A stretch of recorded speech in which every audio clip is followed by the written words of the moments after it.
കൃത്യമായി നമ്മുടെ 13% കുടിശ്ശിക നമുക്ക് ലഭിക്കുമ്പോൾ ഓരോ പെൻഷനുക്കും 5000-ന് മുകളിൽ ഒരുപക്ഷെ 8000 വരെയൊക്കെ കിട്ടാവുന്ന രൂപത്തിലുള്ള വരുമാനത്തിൻ്റെ വർധനകളുണ്ടായി എന്ന ചാരിതാർത്ഥ്യജനകമായ അന്തരീക്ഷത്തിലാണ് ഈ സമ്മേളനത്തിൽ സന്തോഷപൂർവ്വം നിങ്ങൾ കടന്നു വന്നിട്ടുള്ളത് എന്ന് കാണുമ്പോൾ എനിക്കും നിറഞ്ഞ സന്തോഷമാണ് നിങ്ങളുടെ സന്തോഷത്തിൽ എന്ന് പങ്കുവയ്ക്കുക. തുടർന്ന് ഭാവിയെ സംബന്ധിച്ചുള്ള സൂചനകൾ കൂടിയുണ്ട്. സാറോട് സൂചിപ്പിച്ചു അടുത്ത ശമ്പള കമ്മീഷന് അതുപോലെ പെൻഷൻ പരിഷ്കരണത്തിന് ആവശ്യമായ കമ്മീഷൻ നിയോഗിക്കുക എന്ന ചരിത്രപരമായ ദൗത്യം ഗവൺമെന്റ് ഏറ്റെടുത്തിരിക്കും. മുൻ ചീഫ് സെക്രട്ടറി ശ്രീ ജോയി കൺവീനറായിട്ടുള്ള കമ്മീഷൻ നിയോഗിക്കപ്പെട്ടു കഴിഞ്ഞു. അതിൻ്റെ ടേംസ് ഓഫ് റെഫറൻസ് തീരുമാനിച്ചു, കാലാവധി തീരുമാനിച്ചു. സമയബന്ധിതമായി നമുക്കത് നടപ്പിലാക്കി കിട്ടും എന്നുള്ള സന്തോഷം ഈ സന്ദർഭത്തിൽ പങ്കുവയ്ക്കുകയാണ് എന്ന കാര്യം എടുത്തു സൂചിപ്പിക്കുന്നത്. അതുകൊണ്ട് ഇനി ഒരു ശങ്കയും വേണ്ട.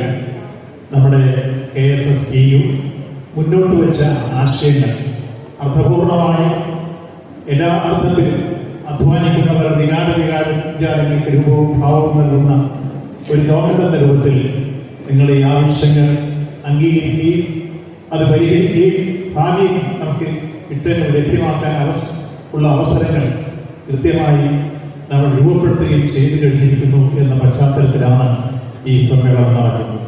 അതുകൊണ്ട് ഈ സമ്മേളനം എന്തുകൊണ്ടും നമുക്ക് സന്തോഷം വരുന്ന സന്ദർഭം വരുന്നു, എന്തുകൊണ്ടും നമുക്ക് ആവേശം വരുന്ന സന്ദർഭം വരുന്നു.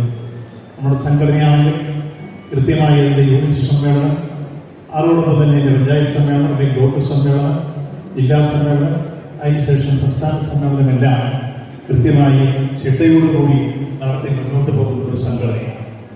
ഈ സംഘടനയിൽ പൊതുവിൽ നമ്മൾ നോക്കുമ്പോൾ ഇതിൽ പലരും പെൻഷൻസ് ആണോ എന്ന് സംശയിക്കുന്ന രൂപത്തിൽ നമുക്ക് തോന്നാൻ വളരെ പ്രകടമാണ്. എന്നാൽ ഇതിൽ കൃത്യമായി നമുക്ക് മനസ്സിലാക്കാൻ കഴിയുന്നു, എല്ലാവരും ഒരു മനസ്സോടുകൂടി ജീവിതത്തിൻ്റെ വസന്തകാലങ്ങളിലും സേവനത്തിൻ്റെ പുറകളിൽ വിവിധ ദൗത്യങ്ങൾ ഏറ്റെടുത്തുകൊണ്ട് സമൂഹത്തിന് വേണ്ടി ഗവൺമെന്റുമായി ബന്ധപ്പെട്ട് വലിയ രീതിയിലുള്ള ത്യാഗപദ്ധതിയും സേവനബോധവും മുന്നിൽ നടത്തിയ പ്രവർത്തനങ്ങൾ വലിയ അനുഭവസമ്പത്തായി കൈമുതലായിട്ടുള്ളവരാണ് ഈ വേദിയും സദസ്സിലുള്ളത്. അതുകൊണ്ട് തന്നെ മറ്റാരെക്കാളും കൂടുതൽ ഈ കേരളത്തിൽ സർവീസ് ഓർഗനൈസേഷൻ എന്ന് മാത്രമല്ല ഈ സംഘടനാ രംഗത്തിൻ്റെ പൊതുരൂപമെടുക്കുമ്പോൾ ഏറ്റവും കൂടുതൽ ബഹുമാനിക്കപ്പെടുന്ന സംഘടന, ആദരിക്കപ്പെടുന്ന സംഘടന കേരള സ്റ്റേറ്റ് സർവീസ് പെൻഷനേഴ്സ് യൂണിയനാണ് എന്ന ഈ സന്ദർഭത്തിൽ ഏറെ അഭിമാനത്തോടുകൂടി സൂചിപ്പിക്കുക.